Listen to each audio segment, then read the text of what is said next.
instructed to kill and then to yeah, yeah, but still the question would come up, you know, how is the teacher going to know whether he actually killed or not? If he just wanted to get the fingers, he could cut the finger off, supposedly the woman who's sleeping outside, take the finger and say to the teacher, these are the fingers of people I've killed. And so the poor people who had their fingers cut off, they'll survive. They could go about their day-to-day tasks. They just have to do it with a missing finger. There's another question with that, and that is that why would the teacher think that Angulimala would take him seriously? Yeah, He yeah. requires him to kill people. Yeah, yeah. And it's like the teacher could demand the figures without the killing. First, why would the teacher demand the killing? And for himself. Yeah. Two, why would he think that Angulimala would take him seriously? I mean, that was the point that I brought up. I think when I was giving an account of the story, or I took it from the other point of view, from Angulimala's point of view. Why should he have any kind of respect or reverence for this teacher and think the teacher's words should be heeded in that case? I mean, even if I were, say, a university student in America, maybe I have a promise of a great job with some corporation. They say all you have to do is complete your degree at Yale or Harvard, and once you get that degree, we'll give you a job with, you know, $500,000 a year. And then my professor says, okay, you know, you've passed your qualifying exams, you've passed your oral defense of your position, your dissertation is passed, but you're not finished yet. You have to get the fingers of, let's say, 100 people. I'm going to think, what is this guy, a madman or something? And I go to the police and report him to the police. No, the whole thing is that there's so many things like this in the story that it strikes me as an extraordinarily implausible story. The reason for the story Yeah. is in order to counter what must have been, you know, common questions and beliefs, like people must have felt, well, the Buddha is so pure, he's so ethical, he's so good, he's so enlightened. Yeah. What is the point of my trying to become a Buddhist when, you know, when there's no way I can reach that kind of infinite goodness and enlightenment? And so Angulimala then is trotted out as the perfect example. Yeah, here's this guy. He can become enlightened. So don't tell me you're worse than Angulimala. That's really excellent point. It's sort of like taking, I say 2 points are coming through the story. One point is what you brought up is, you know, one can't conceive of doing almost anything worse than killing a lot of people.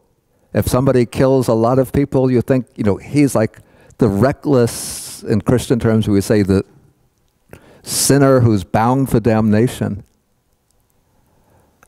And so if he can be sort of transformed, converted, redeemed, and even brought on the path to arhatship, then me, because I spend a lot of hours on the internet, and I'm lazy, and wandering mind, and occasionally craving, and I get angry easily.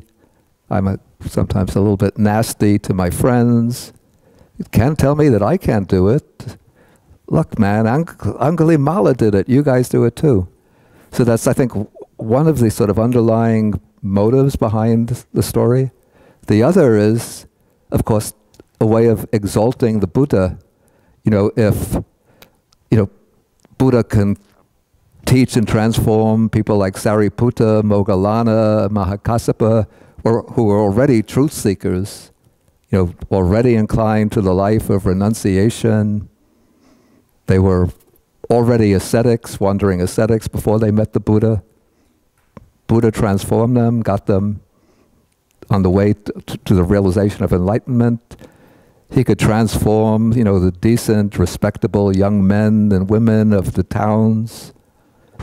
Okay, that's understandable, but you have to show that he can transform even the most degraded type of person.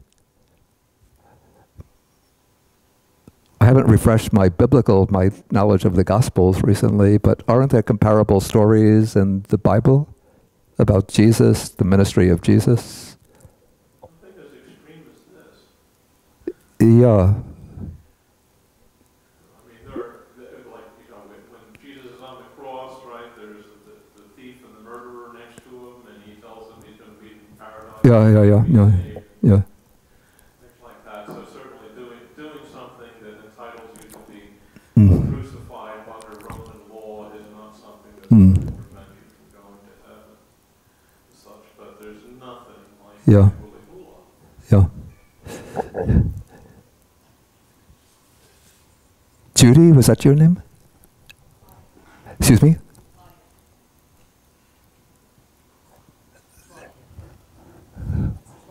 Claudia, that's right, Claudia, sorry. I'm wondering if there is a side message here of the dangers of blindly following one's superiors and instead of one's direct experience, and that the example being so ludicrous makes it clear that, even in if somebody is inclined to not follow their own direct experience, how dangerous that can be, even when it would seem so rational to do it. Do any of the texts talk about that as a side message? Yeah, that is a good point in relation to the way the commentarial version of the story has come down. Because it's in the commentary that we get, we were actually discussing that story, but it's in the commentary that we get the version where it's the Angulimala's guru who gives him that command, and so he feels obliged to fulfill it because it's the command of his teacher. I haven't seen that discussed in the commentary. It's in the Pali commentary itself, but in a modern account of the Angulimala story, which is in a book that I actually put together, it's called Great Disciples of the Buddha, but this version was written by a German scholar named Helmut Hecker. He wrote the Angulimala account. He develops this point that it shows how in India in the Buddha's time, people would blindly follow the decree of their guru, no matter what the guru said. And of course, this goes against the Buddha's advice in the Kalama Sutta. Do not follow the instructions of a guru, thinking that he is respected by us. But use your own moral reflection. What is wholesome? What is unwholesome? And reject the unwholesome, do what is wholesome. Yeah, so this applies to the way the story has come down in the commentary. In the sutta itself, we don't find that part of the story where it's the instructions of the teacher that leads Angulimala to this murderous career. Did you have another, Barbara?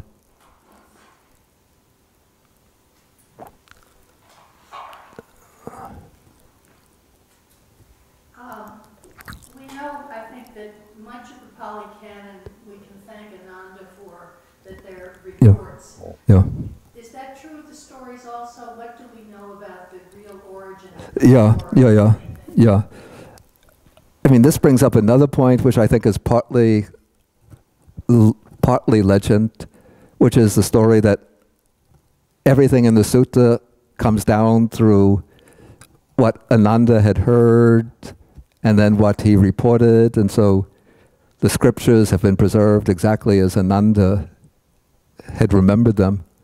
If that were the true, then every one of the early Buddhist schools would have preserved the suttas in exactly the same form. There would have been no differences between them.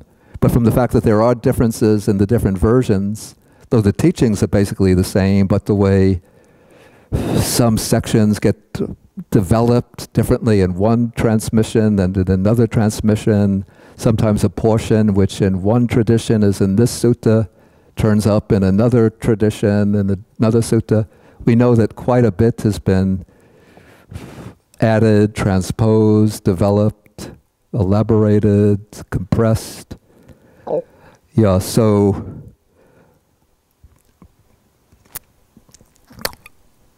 this, regarding the methodology, probably the most reliable methodology is to compare the different versions of a sutta that we have. You know, for that one has to know, say, Pali, Buddhist Sanskrit, to the extent that there are some Sanskrit fragments of suttas that are left. Chinese, because many of the collections were transmitted into Chinese. Some translated into Tibetan language. Then there's a language which was used in the northwest of India.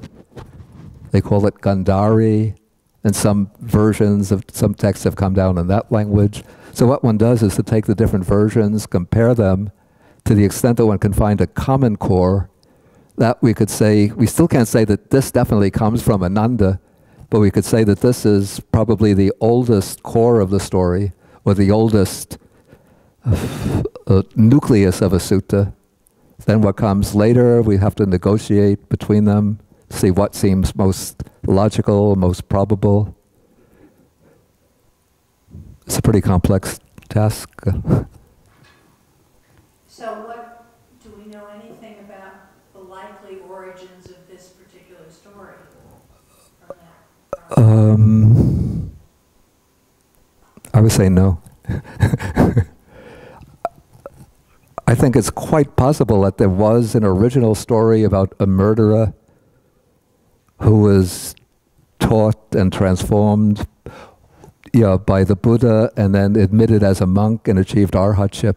Because a version of this, or at least an allusion to it, does come down in the Vinaya Pitaka, the book of discipline, when when the Buddha established a monastic order, and then he was giving, or he allowed the monks to give the ordination to others, and he himself was giving ordination to others. Angulimala was ordained, of course, by the Buddha, as reported here, but this is also reported in the Vinaya. And then it's said that Angulimala at the time had been,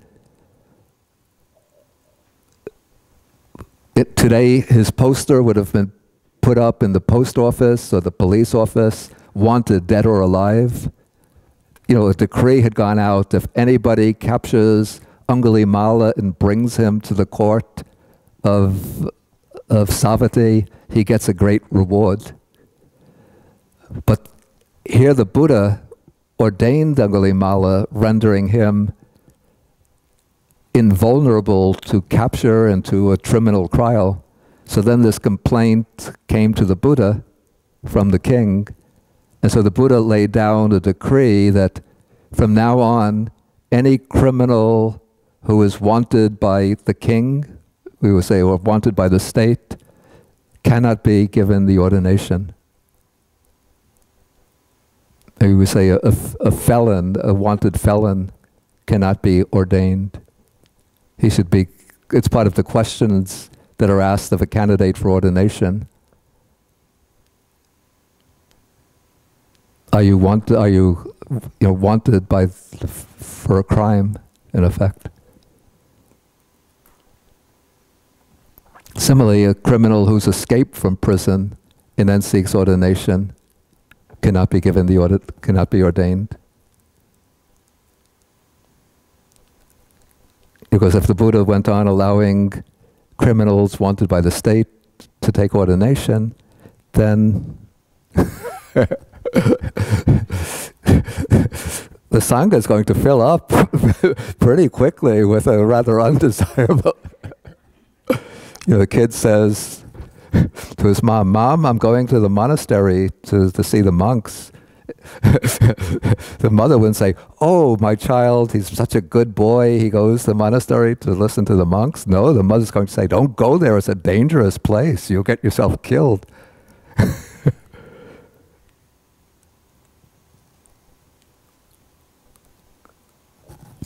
It's like in my days when we were growing up, I would say, Mom, I want to go to the candy store to buy some candy.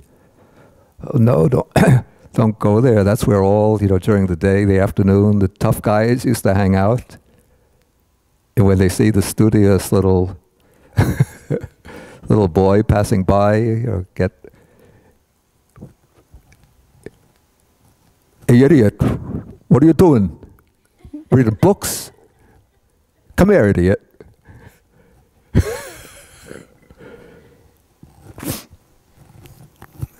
Any further comments or? Okay, I think we'll stop here, and then next week we'll have, this will be the concluding class on the Angulimala Sutta. I actually thought that I could get it all in today, but I thought the issues brought up by the background story are quite interesting to discuss.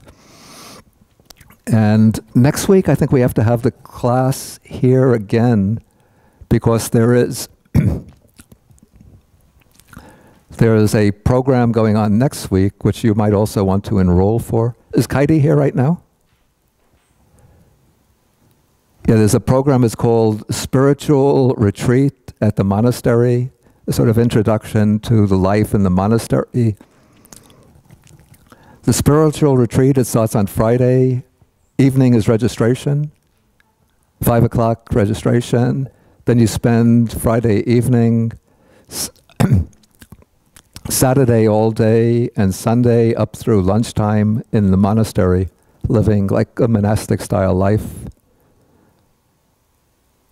And it's not just a meditation retreat, but you have Dharma talks, introduction to the different rituals in the monastery, the daily routine in a monastery. So if you want to enroll for that, you can still, they do it through the internet, through the Baus website. There's online registration, so you can do that. And I'll give talks, I think on Saturday afternoon I give a talk, and Sunday morning. But we could have the class next week, we could have it here, Saturday morning.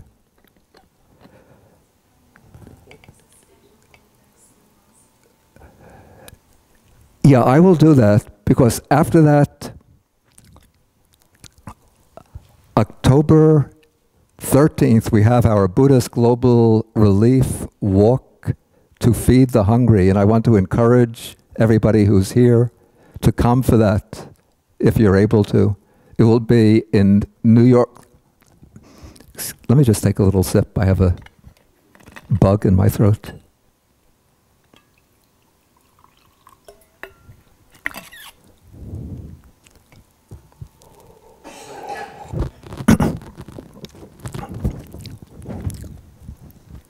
Yeah, this is a nice drink, by the way. You prepared it for me? Last week. You had prepared it last week, too?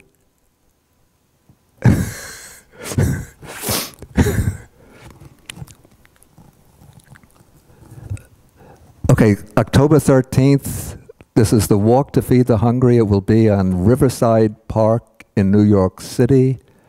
The registration starts actually 9:15, but even if you get there 9:30, there's still plenty of time to register. Then we walk from 10 to 11. It's about an hour walk. Then we have a picnic lunch and a little closing some Dharma talks to close the event. So please do come. And to find more details about it, you can go to the website of our organization, Buddhist Global Relief. It's the URL is www.buddhistglobalrelief, all is one word, .org.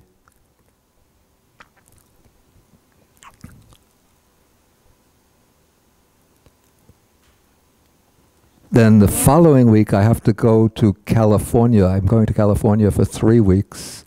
So the next class after next week will be, I come back November 9th, November 10th we'll have a class.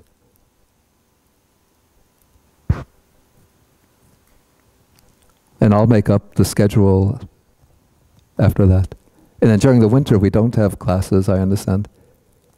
From January on for 3 months.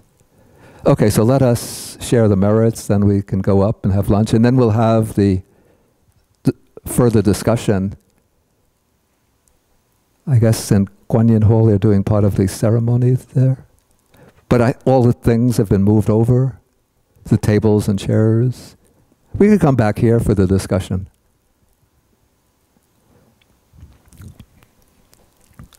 Okay, so let's share the merits. Akasata chabumata deva naga mehid punyantang anumoditva chirang rakantu sasanang.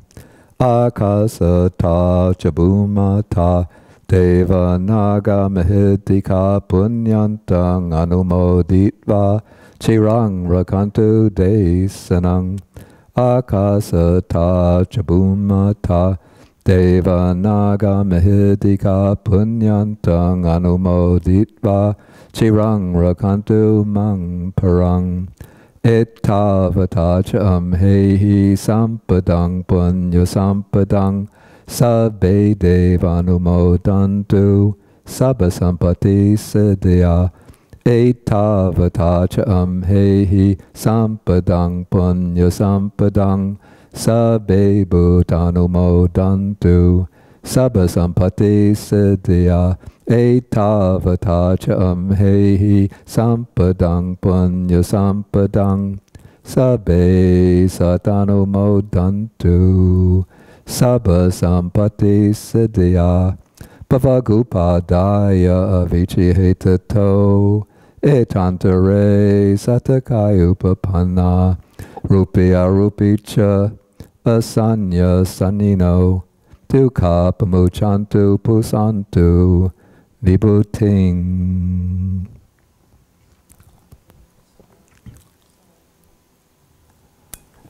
Okay, then we end with 3 bows to Buddha. Oh, this is...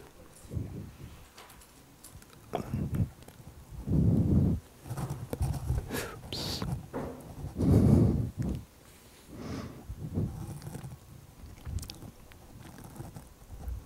Oh, there is a chime. Now I see the chime. It's behind the Buddha statue.